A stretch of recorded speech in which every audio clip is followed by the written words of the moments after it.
सुप्रभात, नमस्कार। आप देख रहे हैं संसद टीवी। आपके साथ मैं हूं पराक्रम सिंह शेखावत। टॉप न्यूज में आप सभी का स्वागत है। अगले आधे घंटे टॉप न्यूज में हम आपको दिखाएंगे देश दुनिया की तमाम बड़ी खबरें, बताएंगे आपको आर्थिक जगत और खेल जगत से जुड़े समाचार भी। आइए शुरुआत करते हैं सुर्खियों के साथ।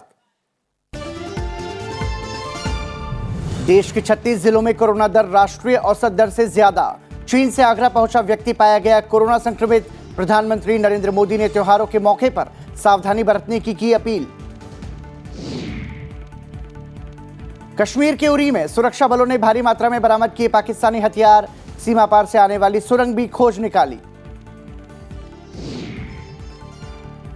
साहिबजादा बाबा जोरावर सिंह और बाबा फतेह सिंह के शहीद दिवस पर देश आज मना रहा है पहला वीर बाल दिवस। राजधानी दिल्ली में होने वाले विशाल आयोजन में शामिल होंगे प्रधानमंत्री नरेंद्र मोदी। भारत के 7 संबंधों पर चीन के विदेश मंत्री का बड़ा बयान। जारी राजनयिक और सैन्य वार्ताओं को बताया महत्वपूर्ण। विकास के लिए भारत के साथ चलने की बात भी कही। शीतलहर की चपेट में अमेरिका, बर्फीले तूफान से 26 की मौत। जापान में भी बर्फीले तूफान ने ली 24 लोगों की जान। और अब खबरें विस्तार से।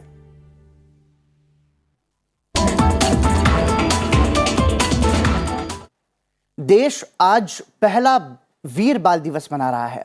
गुरु गोविंद सिंह के पुत्रों साहिबजादे बाबा जोरावर सिंह और बाबा फतेह सिंह के शहीद दिवस को आज से वीर बाल दिवस के रूप में मनाया जाएगा। इस साल 9 जनवरी को गुरु गोविंद सिंह की जयंती पर प्रधानमंत्री नरेंद्र मोदी ने इसकी घोषणा की थी।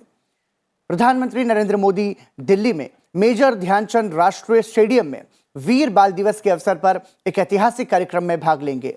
इस अवसर पर प्रधानमंत्री बाल कीर्तन मंडली के शबद कीर्तन में भी शामिल होंगे। इसके अलावा प्रधानमंत्री तकरीबन 3000 बच्चों के मार्च पास्ट को हरी झंडी दिखाएंगे। केंद्रीय गृह और सहकारिता मंत्री अमित शाह, केंद्रीय संस्कृति, पर्यटन और पूर्वोत्तर क्षेत्र के विकास मंत्री जी किशन रेड्डी, संस्कृति राज्य मंत्री अर्जुन राम मेघवाल और केंद्रीय मंत्री मीनाक्षी लेखी कार्यक्रम की शोभा बढ़ाएंगे। चीन समेत कई देशों में कोरोना से हाहाकार मचा हुआ है। भारत पर भी महामारी का खतरा मंडराने लगा है। देश में कोरोना की औसत राष्ट्रीय दर अभी 0.21% है। इस बीच ये पता चला है कि देश के 3 दर्जन से ज्यादा जिले ऐसे हैं जहां ये 1% से अधिक है। वहीं 8 जिलों में यह आंकड़ा 5% से भी ज्यादा है। देश के राज्यों प्रयोगशालाओं की ओर से भारतीय आयुर्विज्ञान अनुसंधान परिषद के पोर्टल पर 16 से 22 दिसंबर की अवधि में जो आंकड़े दर्ज किए गए हैं उससे ये जानकारी सामने आई है। वहीं प्रधानमंत्री नरेंद्र मोदी ने कई देशों में कोविड-19 के मामले बढ़ने का जिक्र करते हुए मन की बात कार्यक्रम में लोगों से इस वायरस से सुरक्षित रहने के लिए एहतियाती उपायों पर अमल करने का आग्रह किया है। आकाशवाणी के मासिक रेडियो कार्यक्रम मन की बात की 96वीं और इस वर्ष की अंतिम कड़ी में अपने विचार साझा करते हुए प्रधानमंत्री ने कहा, इस समय बहुत से लोग छुट्टियों के मूड में हैं। आप पर्वों का, इन अवसरों का खूब आनंद लीजिए, लेकिन थोड़ा सतर्क भी रहिए। आप भी देख रहे हैं कि दुनिया के कई देशों में कोरोना बढ़ रहा है, इसलिए हमें मास्क और हाथ धोने जैसी सावधानियों का और ज्यादा ध्यान रखना है। प्रधानमंत्री नरेंद्र मोदी ने कहा, हम सावधान रहेंगे तो सुरक्षित भी रहेंगे और हमारे उल्लास में कोई रुकावट भी नहीं आएगी। प्रधानमंत्री की यह सलाह ऐसे समय में आई है जब चीन, जापान, दक्षिण कोरिया सहित विश्व के कई देशों में कोरोना वायरस संक्रमण के मामलों में वृद्धि हुई है। चीनी विदेश मंत्री वांग यी ने कहा है कि चीन संबंधों के स्थिर और मजबूत विकास के माध्यम से भारत के साथ काम करने के लिए तैयार है। भारत के साथ चीन के संबंधों पर पत्रकारों को संबोधित करते हुए वांग यी ने कहा, चीन और भारत ने राजनयिक और सैन्य से सैन्य चैनलों के माध्यम से संचार बनाए रखा है और दोनों देश सीमावर्ती क्षेत्रों में स्थिरता बनाए रखने के लिए प्रतिबद्ध हैं। हम साथ काम करने के लिए तैयार हैं। भारत और चीन के संबंध स्थिर और मजबूत विकास की दिशा में है। ये बयान अरुणाचल प्रदेश के तवांग सेक्टर में भारतीय और चीनी सैनिकों के बीच 9 दिसंबर को हुए आमने सामने की पृष्ठभूमि में आया है। राजस्थान में द्वितीय श्रेणी शिक्षक भर्ती परीक्षा के पेपर लीक मामले में अब तक 7 महिलाओं सहित 55 लोगों को गिरफ्तार किया गया है। पेपर लीक के मुख्य आरोपी की पहचान सुरेश ढाका के रूप में हुई है, जो फरार है। गिरफ्तार किए गए लोगों में सुरेश बिश्नोई भी शामिल है, जिसने उम्मीदवारों को लीक पेपर उपलब्ध कराया था। बिश्नोई ने सुरेश ढाका से परीक्षा का पेपर लिया था। आरोपियों को मजिस्ट्रेट के सामने पेश करने के बाद महिलाओं को 2 दिन और बाकी आरोपियों को 4 दिन की पुलिस हिरासत में भेज दिया है। परीक्षार्थी विशेषज्ञों की मदद से एक बस में पेपर हल कर रहे थे, जो उन्हें परीक्षा केंद्रों तक ले जा रही थी। जब परीक्षार्थियों के पास मौजूद प्रश्न पत्र का मिलान मूल प्रश्न पत्र से हो गया, तो राजस्थान लोक सेवा आयोग ने परीक्षा रद्द कर दी। भारतीय सुरक्षा बलों को उत्तरी कश्मीर में उरी में एक बड़ी कामयाबी हाथ लगी है। यहां जवानों ने कथित तौर पर पाकिस्तान की ओर से बनाई गई सुरंग का पता लगाया है। इस सुरंग में आतंकवादियों ने हथियार गिराए थे। आतंकी इस सुरंग का इस्तेमाल भारतीय सीमा में हथियार और गोला बारूद को भेजने के लिए करते थे। सुरक्षा बलों ने भारी मात्रा में हथियार, गोला बारूद और अन्य सामान भी बरामद किया है। इसमें 8 AK-74 राइफल, 24 AK-74 मैगजीन, 12 चीनी पिस्तौल और 24 चीनी पिस्टल मैगजीन, AK-74 के 560 लाइव बुलेट शामिल हैं। इसके साथ ही 9 हैंड ग्रेनेड, 81 गुब्बारे, 5 सिंथेटिक गनी बैग मिले हैं, जिन पर पाकिस्तानी मार्किंग की गई थी। दिल्ली एनसीआर समेत पूरे उत्तर भारत में कड़ाके की सर्दी पड़ रही है। आज दिल्ली में न्यूनतम तापमान 4 डिग्री और अधिकतम तापमान 18 डिग्री सेल्सियस रह सकता है। आने वाले 1 सप्ताह में न्यूनतम तापमान में कमी आएगी, साथ ही बारिश होने से गलन बढ़ेगी। मौसम विभाग ने कई स्थानों पर बारिश का अनुमान लगाया है। वहीं मुंबई में आसमान साफ रहने के आसार हैं। न्यूनतम तापमान 17 और अधिकतम तापमान 29 डिग्री सेल्सियस के आसपास रहने की संभावना है। कश्मीर में सामान्यतः आसमान साफ रहेगा।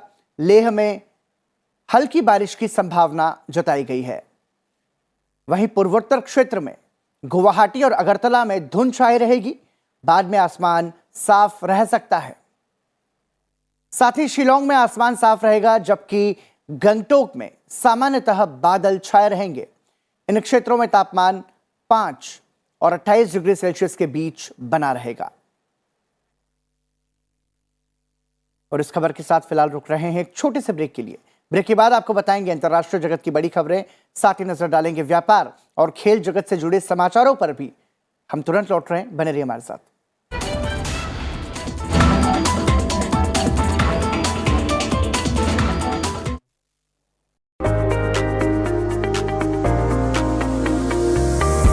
The India Startup Story. Powerful ideas, dynamic solutions, innovation, enterprise. Its success and challenges. Packed in a brand new show, The Journey of Startups, only on Sunset TV.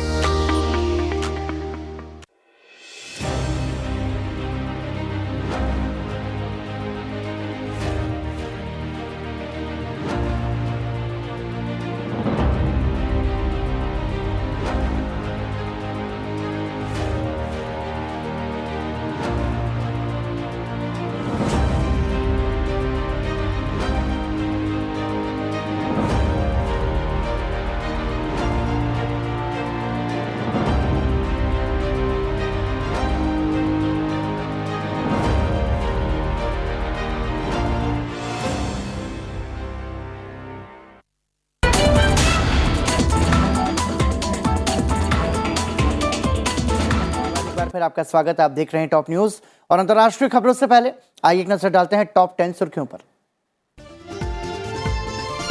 Atal Bihari Vajpayee की जयंती के अवसर पर रविवार को दिल्ली के डॉक्टर अंबेडकर इंटरनेशनल सेंटर में आयोजित भजन संध्या में राष्ट्रपति द्रौपदी मुर्मू और लोकसभा अध्यक्ष ओम बिरला शामिल हुए। पूरे भारत में अटल बिहारी वाजपेयी की जयंती को सुशासन दिवस के रूप में मनाया गया। राष्ट्रपति द्रौपदी मुर्मू आज से 30 दिसंबर 2022 तक राष्ट्रपति निलयम में शीतकालीन प्रवास के लिए सिकंदराबाद, तेलंगाना का दौरा करेंगी। राष्ट्रपति मुर्मू आंध्र प्रदेश में श्री शालम मंदिर में पर्यटन मंत्रालय की प्रसाद योजना के तहत मंदिर के विकास से संबंधित परियोजनाओं का उद्घाटन करेंगी। राष्ट्रपति श्री शैलशम में श्री शिवाजी स्फूर्ति केंद्र भी जाएंगी। केंद्रीय सड़क परिवहन और राजमार्ग मंत्री नितिन गडकरी जुआरी नदी पर उत्तर और दक्षिण गोवा के बीच एक महत्वपूर्ण लिंक 13.2 किलोमीटर लंबे जुआरी पुल के आंशिक रूप से पूर्ण खंड का औपचारिक रूप से उद्घाटन करेंगे। चीन से 2 दिन पहले आगरा लौटा 40 वर्षीय व्यक्ति कोरोना वायरस से संक्रमित पाया गया, जिसके बाद वो अपने घर पर पृथकवास में है। फिलहाल इस व्यक्ति के टेस्ट की जीनोम सीक्वेंसिंग होगी, जिसके लिए सैंपल लखनऊ भेजने की बात की गई है।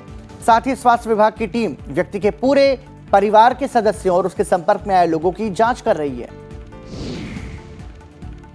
झारखंड के मुख्यमंत्री हेमंत सोरेन कोविड की स्थिति की समीक्षा के लिए रांची में उच्च स्तरीय बैठक करेंगे। बैठक में राज्य सरकार की कोविड-19 से निपटने की तैयारियों की समीक्षा की जाएगी। हिमाचल प्रदेश के पूर्व मुख्यमंत्री जयराम ठाकुर राज्य विधानसभा में नेता प्रतिपक्ष होंगे। हिमाचल प्रदेश में रविवार को बीजेपी विधायक दल की बैठक में यह फैसला लिया गया। ओडिशा में सत्तारूढ़ बीजू जनता दल आज पुरी में महाकुंभ के नाम से अपने स्थापना दिवस का रजत जयंती समारोह बड़े पैमाने पर आयोजित कर रही है। आयोजन का उद्देश्य 2024 में होने वाले राज्य विधानसभा और लोकसभा चुनाव की तैयारी के लिए पार्टी को मजबूती प्रदान करना होगा। महाराष्ट्र की राज्य विधानसभा का शीतकालीन सत्र आज से नागपुर में शुरू हो रहा है। नागपुर में इसे लेकर 7,000 पुलिसकर्मियों को तैनात किया गया है।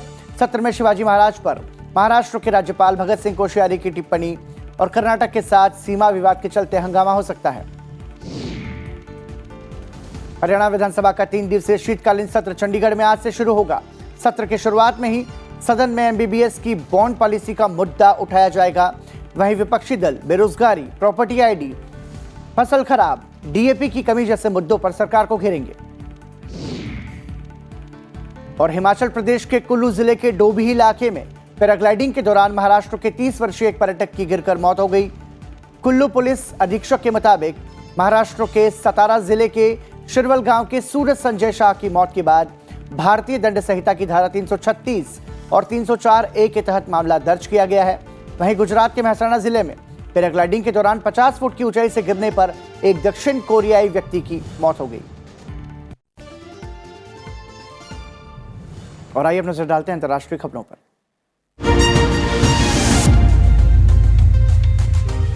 नेपाल की सत्ता की कमान एक बार फिर पुष्प कमल दहल प्रचंड संभालने जा रहे हैं।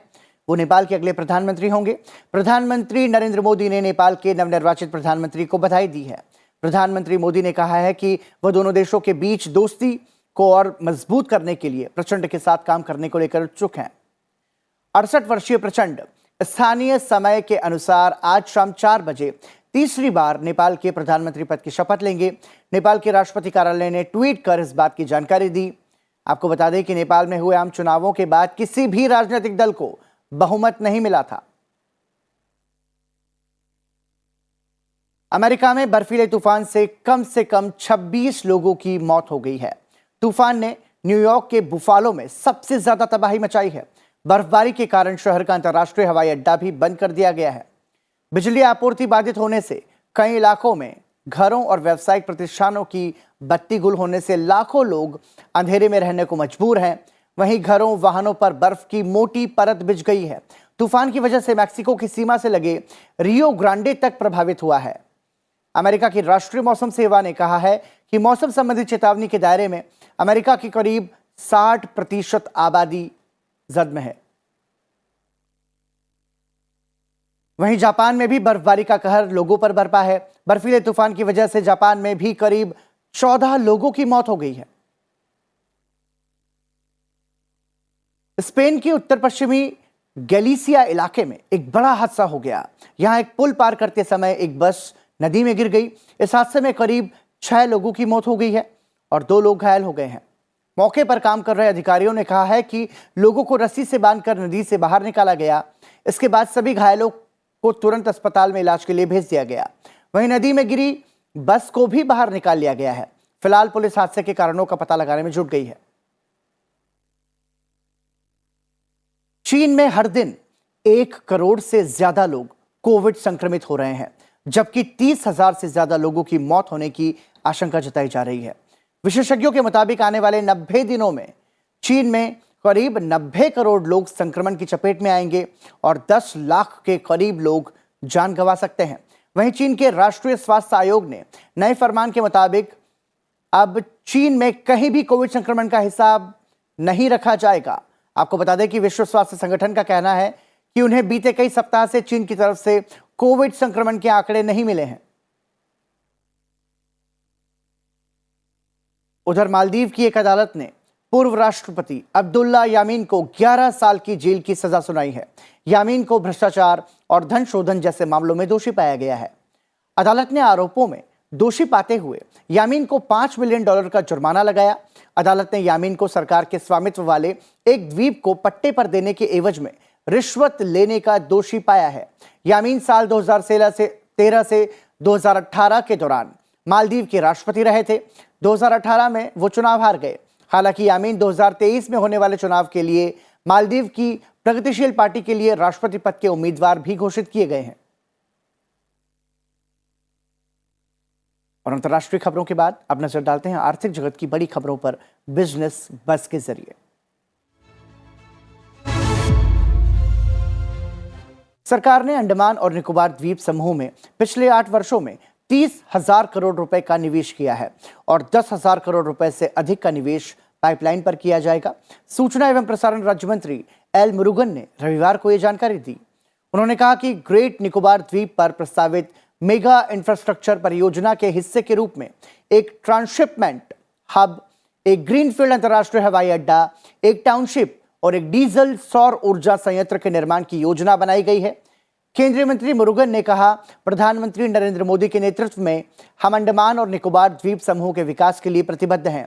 केंद्र शासित प्रदेश के स्वास्थ्य सचिव और अधिकारियों के साथ विकास परियोजनाओं पर चर्चा और समीक्षा बैठक के बाद उन्होंने कहा कि लगभग 62,000 पानी के कनेक्शन प्रदान किए गए हैं और प्रधानमंत्री आवास योजना के तहत 1,338 घरों के निर्माण का 95% से अधिक काम पूरा हो गया है। एसोचैम के अध्यक्ष सुमंत सिन्हा ने नवीकरणीय ऊर्जा उद्योग के लिए ब्याज दरों में कमी करने की मांग की है। सिन्हा ने कहा, पश्चिमी दुनिया में दरें 3 से 4% हैं। उन्होंने कहा कि ब्याज दर में प्रत्येक 1% की वृद्धि से बिजली की दरों पर लगभग 15 पैसे का असर पड़ता है। इसलिए यदि सस्ता कर्ज मिलेगा तो उद्योग खरीदारों को सस्ती बिजली दे सकता है।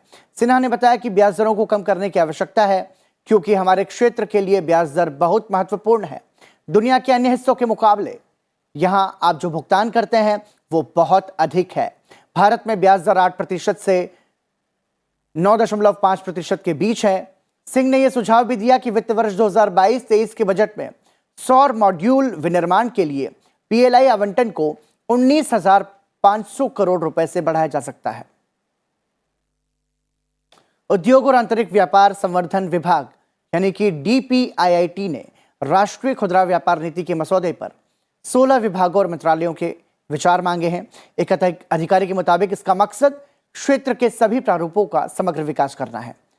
अधिकारी ने बताया कि सभी विभागों और मंत्रालयों की टिप्पणियां मिलने के बाद डीपीआईआईटी इस नीति पर केंद्रीय मंत्रिमंडल की मंजूरी मांगेगा।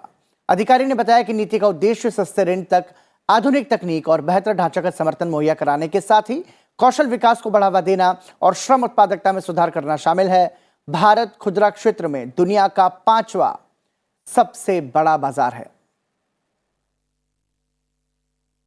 और अब बात खेल जगत से आने वाली बड़ी खबरों की।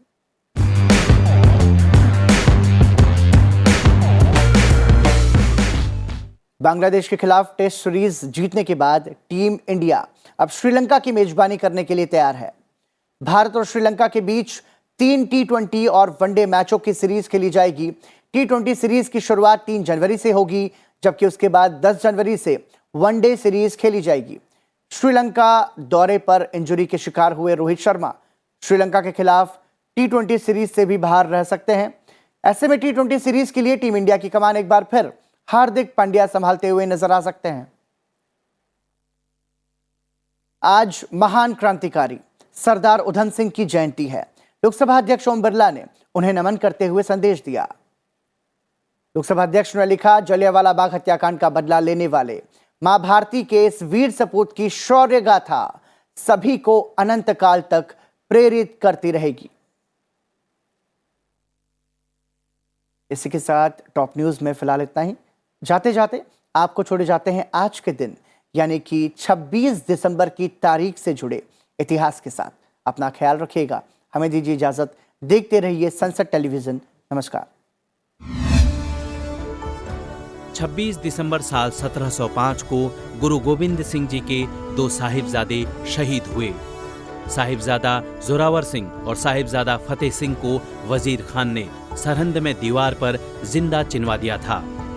जनवरी 2022 को प्रधानमंत्री नरेंद्र मोदी ने गुरु गोविंद सिंह जी के प्रकाश पर्व के अवसर पर दोनों साहिबजादों की शहादत को आज के दिन वीर बाल दिवस के रूप में मनाने की घोषणा की।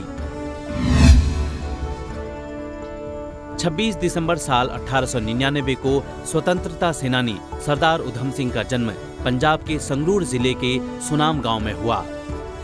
उनका बचपन का नाम शेर सिंह था। 13 अप्रैल 1919 को जलियांवाला बाग हत्याकांड हुआ।